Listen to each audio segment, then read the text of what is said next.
ओम नमः सिद्धेभ्यः। ओम नमः सिद्धेभ्यः। ओम नमः सिद्धेभ्यः।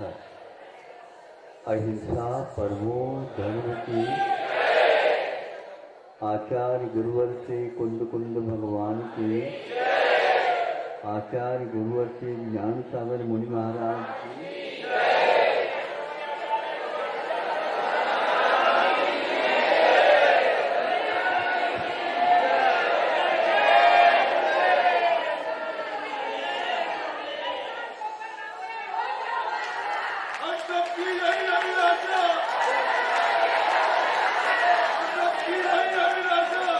सभी शांति रखेंगे, सभी शांति रखेंगे। कोई नारा नहीं लगाना अभी। नारे लगाओ जरा, एक बार लगा दो, उतना ही आनंद आता है, बार बार लगाने से नहीं। फिर वह नारा कोलाहल के रूप में बदल जाता है।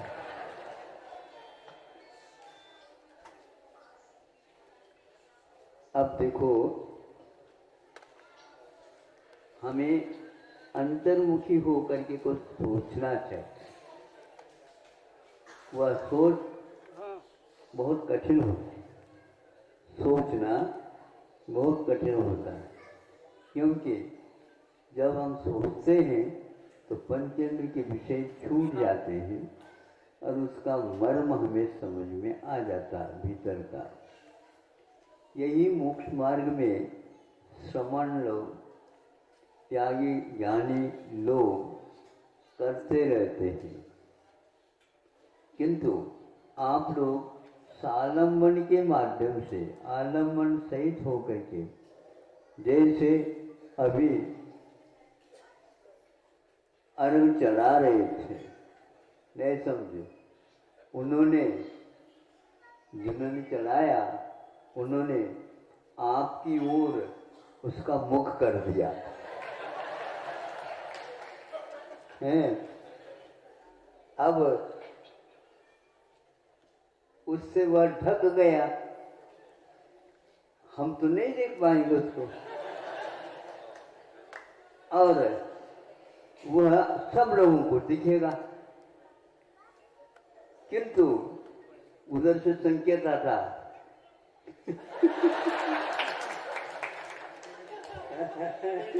घुमाओ, हमें समझ में आ गया, उधर भी दिखा दिया और हमें भी दिखा दिया। क्या चढ़ाए, दिखाना भी तो चाहिए ना। कभी कभी वह अर्घ चलाते चलाते होता क्या है, पुष्प के स्थान पर और कोई चढ़ा दिया, तो वहां से बताते नहीं नहीं ऐसे नहीं, पंक्ति ऐसे बोलो, उनको आगे तो बोले।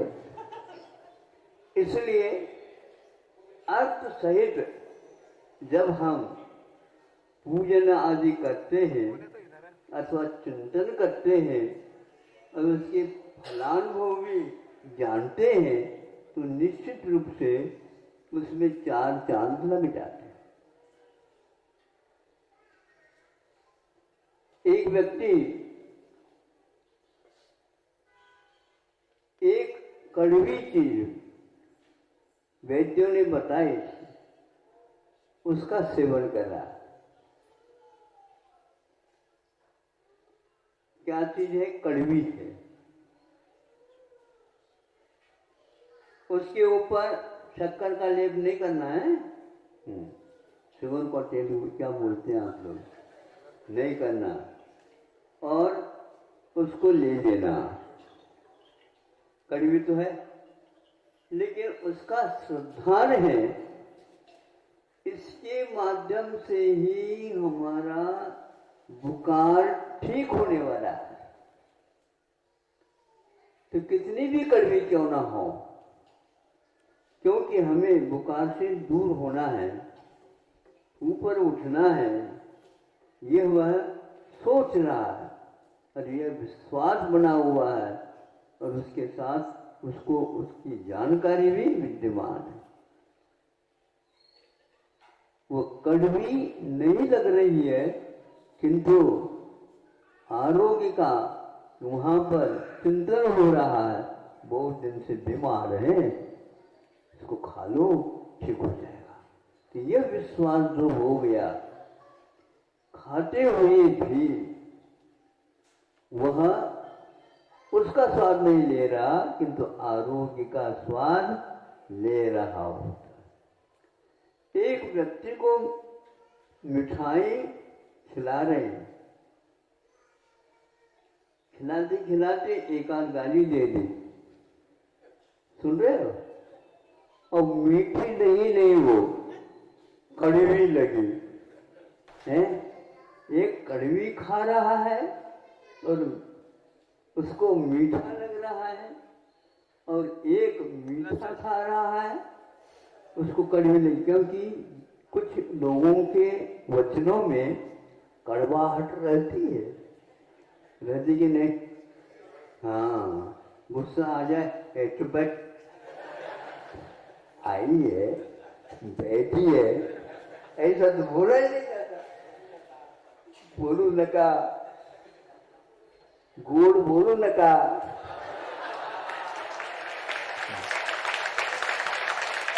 अगला बोलते हो आप बोलू नका क्यों कहते?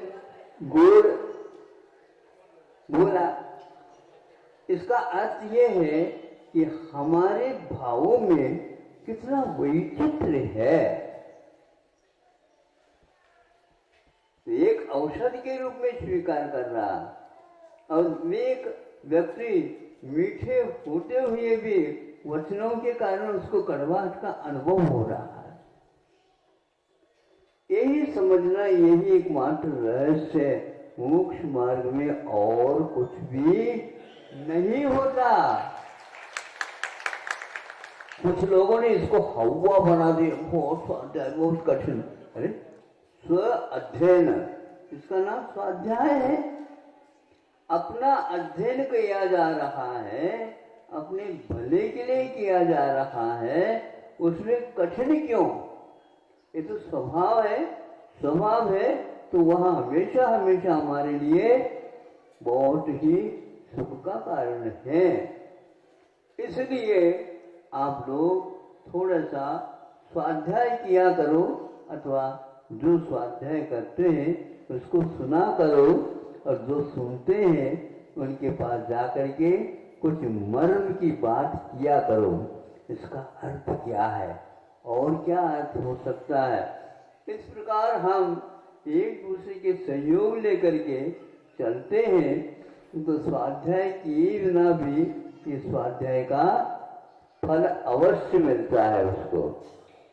वहां पर बैठे रहते हैं गुफाओं में श्रमण लोग, और वहां पर कोई भी विषय है ही नहीं, पंचेंद्र विषय, एकांत रहता है, किंतु उनका चिंतन रात दिन इसी ओर रहता है। इसको बोलते हैं सामान्य। आप लोगों को याद नहीं होता, ये नहीं किया जाता है, तो कोई बात नहीं। इस प्रकार मन लगा करके पूजन कर लिया, चढ़ा रही मिठाई, किंतु नैवेद्यम नैवपामी, इसने कितना बड़ा उसको श्रद्धा और रुचि है कि आज पूजन बहुत मन लगा करके हमने किया। भले इतना सामान जो है ना चढ़ाना पड़ा, लेकिन ये निमित्त है, ये आलम्बन है। उसी प्रकार हम भी आप लोगों से भी ज्यादा मीठा खा लेते हैं। महाराज आप मीठा तो लेते नहीं, मीठा बहुत खाता रहता हूं मैं, और यहाँ आप लोग तो रात में नहीं खाएंगे, हम तो रात दिन खाएंगे। भगवान के द्वारा बताया हुआ मार्ग जो आचार्यों के द्वारा हमारे सामने है, उसका उन गाथाओं का जब चिंतन करते हैं, उसमें जो रस आता है, आप जीवन पर्यंत रस लेते रहो, फिर भी आपको नीरसता का ही अनुभव होगा। और हमारे यहाँ नीरसता में रस भरा हुआ रहता है। रस उस वस्तु में नहीं है, किंतु रस उसके भावों के ऊपर आधारित है। सर्प यदि काट जाता है तो उसके लिए नीम खिला दो, नीम पत्ते, तो वो भी उसको मीठे लगते हैं। यह जहर का प्रभाव है। इसलिए श्रवण हमेशा हमेशा उन विषयों से बचे रहते हैं। इसलिए उनको नीरसता और सरसता जो बाहरी है उससे कोई मतलब नहीं रहता कि हाँ एक एक दिन के एक एक पल उसका वो अपव्यय नहीं करते हुए इसका रस लिया करते हैं। धन्य है ऐसे मुनि महाराज जो कि हमारे लिए भी वर्षों हो गए, लेकिन उनकी गाथाएं, उनकी कृतियाँ, उनके पुराण आदि ग्रंथ हम लोगों के काम में आ रहे हैं। आ रहे क्या नहीं? हाँ, तो ये फूकट में मिल गया, उनको भी फूकट में मिला था। इसलिए वो परिग्रह न बना करके इसको भी एक प्रकार से मोक्ष मार्ग में उपकरण के रूप में स्वीकारा है। ये आप लोगों के घर में खाते हैं तो उपकरण नहीं, किंतु वह शरीर को स्वस्थ रखने के लिए और हमें धार्मिक कार्य अनुष्ठान करने के लिए ये दिया गया है। किंतु यह जो त्याग किया, ये त्याग एक प्रकार से उसकी प्रति जो राग है उस राग को कम करने के लिए किया है। श्रावक अभी कुछ त्याग नहीं किया, लेकिन दोनों हाथों में लड्डू ले रखा है, एक चढ़ाने के लिए और एक यहाँ चढ़ाने के लिए। दो बातें हैं। इसलिए ये धीरे धीरे चढ़ाते चढ़ाते फिर उसका भी वह त्याग करके पूर्ण रूप से व्रत का पालन करता है। इसलिए वस्तुओं में कड़वाहट, वस्तु में मीठापन आदि नहीं रहते, किंतु वचनों में भी कड़वाहट आ जाती है। और वचनों में यदि आइए बैठिए सब ठीक है ना, ना भी कह रहे रहे ना, ठीक है ना, ऐसा नहीं बोलते, ठीक है ना। छोटा सा लड़का भी वह कूदने लग जाता, हमें पूछा गया, और यदि मानो नहीं पूछते तो वह रूठ जाता है। रूठना समझते हो, गुस्सा नहीं करना, किंतु रूठने का अर्थ ये होता है उसकी उस समय गौरता कर लेना, वहां नहीं जाना, फिर बाद में लड़का क्यों नहीं आया, तुमने तो ऐसा कहा था इसलिए वह रूठ गया।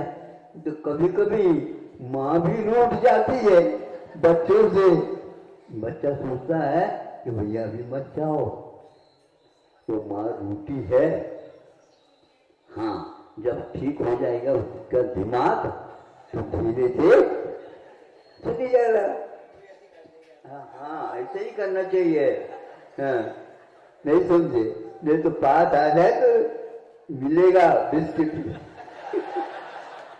हाँ, इस प्रकार हम दूसरे के भावों को भी देखें, अवसर को भी देखें, क्षेत्र को भी देखें। नहीं समझे, यदि माँ जो कहती है उसके अनुसार यदि लड़का नहीं करता, फिर देखो क्या दिखता है।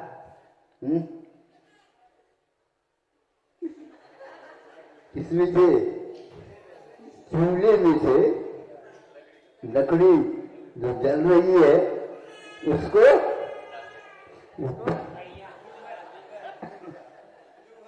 लूहर बोलते हैं। आज तो कोई भी लकड़ी भी नहीं देखता, कोयला भी नहीं दिखता, तो गैस है।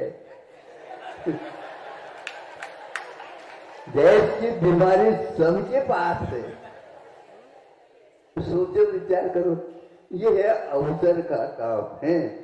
इसलिए जैसा देश वैसा वेश, अन्यत्र नहीं करना, हमेशा नहीं, क्योंकि देश के अनुसार चलते हैं, इसका अर्थ अपने को भाव प्रधान बना करके चलना चाहिए।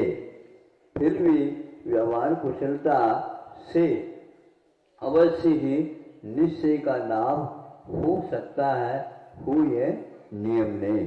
समय आपका हो गया, एक एक दिन निकलता है, ग्राहक हमारे पास बदल करके आते हैं,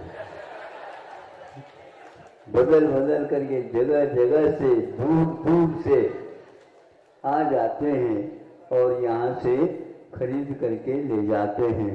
क्या खरीदते हैं वो ही जाने। अहिंसा परमो धर्म की।